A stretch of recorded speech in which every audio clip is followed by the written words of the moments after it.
नमस्ते, मैं आपकी दोस्त मोटिवेट क्विटवेल।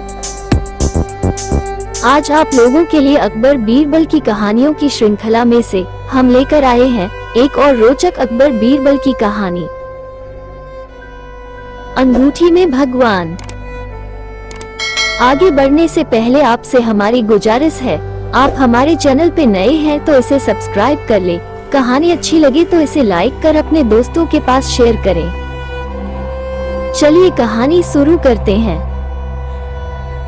बादशाह अकबर ने एक बार बीरबल से पूछा, बीरबल तुम कहते हो ईश्वर सब जगह है? बीरबल बोले, हाँ बादशाह, ईश्वर हर जगह है, इसमें कोई शक नहीं है। अकबर ने अपनी एक हीरे की अंगूठी निकाली और बीरबल से पूछा, क्या इस अंगूठी में भी तुम्हारा भगवान है? बीरबल ने जवाब दिया, हाँ बादशाह, वो इस अंगूठी में भी अवश्य है। बादशाह बोले, तुम मुझे इसमें दिखाओ। बीरबल के पास कोई जवाब नहीं था। उसने कुछ समय मांगा। बादशाह ने उसे 6 महीने का समय दिया। बीरबल घर पहुंचा। वो परेशान था। वो जानता था कि इस समस्या का कोई न कोई हल तो है, लेकिन वो जानता नहीं था। वो बिना उत्तर ढूंढे बादशाह का सामना नहीं करना चाहता था। वो कमजोर हो गया। इस घटना के कुछ समय बाद एक छोटा भिखारी लड़का उसके घर पर भिक्षा के लिए आया।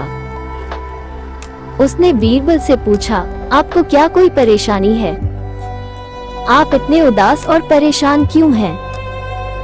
आप एक बुद्धिमान व्यक्ति हैं। ऐसे व्यक्ति के उदास होने का कोई कारण नहीं हो सकता है। खुशी और प्रसन्नता बुद्धिमान व्यक्ति की विशेषताएं हैं। सच, बीरबल बोले। मेरा दिल ये सुनकर खुश हुआ, लेकिन बुद्धिमानी को शब्दों में नहीं बांधा जा सकता। बीरबल ने फिर उनके और बादशाह के बीच हुई पूरी बात बताई। क्या आप इस बात के लिए परेशान हो रहे हैं? मैं आपको इस बात का जवाब एक पल में दे सकता हूँ, लेकिन क्या आप मेरी बादशाह से व्यक्तिगत रूप से बात करवा सकते हैं? बीरबल राजी हो गए और उस लड़के को शाही दरबार में ले जाकर बादशाह से बोले, जहांपनाह, आपके प्रश्न का उत्तर ये छोटा बालक भी दे सकता है। अकबर ने उस लड़के के साहस की प्रशंसा की और उत्तर सुनने को व्याकुल हुए। बादशाह ने लड़के से पूछा, अगर ईश्वर सब जगह है तो बेटा, क्या तुम मुझे इस अंगूठी में भगवान दिखा सकते हो?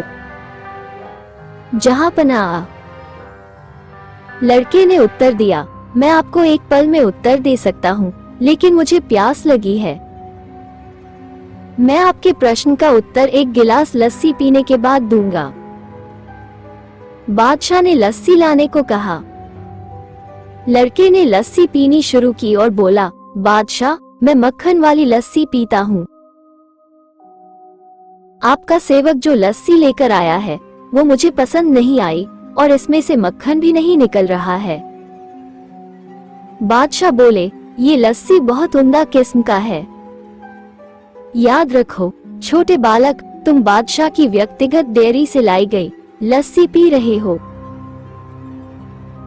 लड़का बोला, बहुत अच्छा, अगर जहांपनाह को विश्वास है कि इस लस्सी में मक्खन है तो मुझे मक्खन दिखा दे।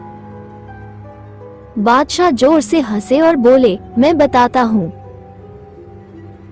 तुम इतना भी नहीं जानते कि लस्सी से मक्खन उसे बिलोने के बाद ही निकाला जा सकता है, और तुम यहाँ पर मुझे भगवान को दिखाने आए हो।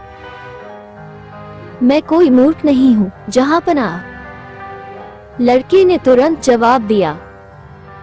मैं तो आपको आपके प्रश्न का ही उत्तर दे रहा हूँ। बादशाह उलझन में पड़ गए। लड़का उनसे बोला, जहांपनाह, इसी तरह ईश्वर सब वस्तुओं के अंदर है। वो हर चीज, पदार्थ के अंदर है। उन्हें हम अपनी इन आंखों से नहीं देख सकते। उन्हें देखने के लिए हमें अपने मन की आंखों को जगाना जरूरी है।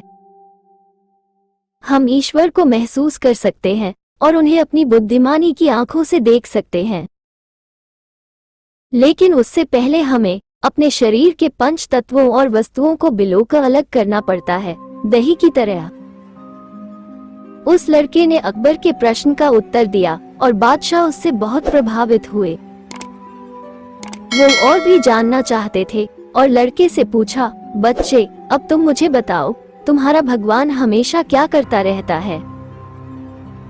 भिक्षुक बालक बोला, जहांपनाह, ये ईश्वर ही है जो हमारी संवेदनाओं को शक्ति देता है, हमारे दिमाग को समझ देता है, हमारे शरीर को ताकत देता है, और यह उन्हीं की शक्ति है जिससे हम जीते और मरते हैं। मनुष्य सोचता है कि वही कलाकार है और अपनी कलाओं का आनंद लेता है, लेकिन मनुष्य तो उस शक्ति के हाथों की कठपुतली है। उसकी सोच से ही सल्तनत ऊपर उठती है और गिर जाती है, करोड़पति गरीब बन जाता है और गरीब करोड़पति। उसे महसूस करने के लिए हमें अपने आप को उसे समर्पित करना पड़ता है। बादशाह के लिए एक छोटे भिक्षुक से ये सब सुनना एक नया अनुभव था।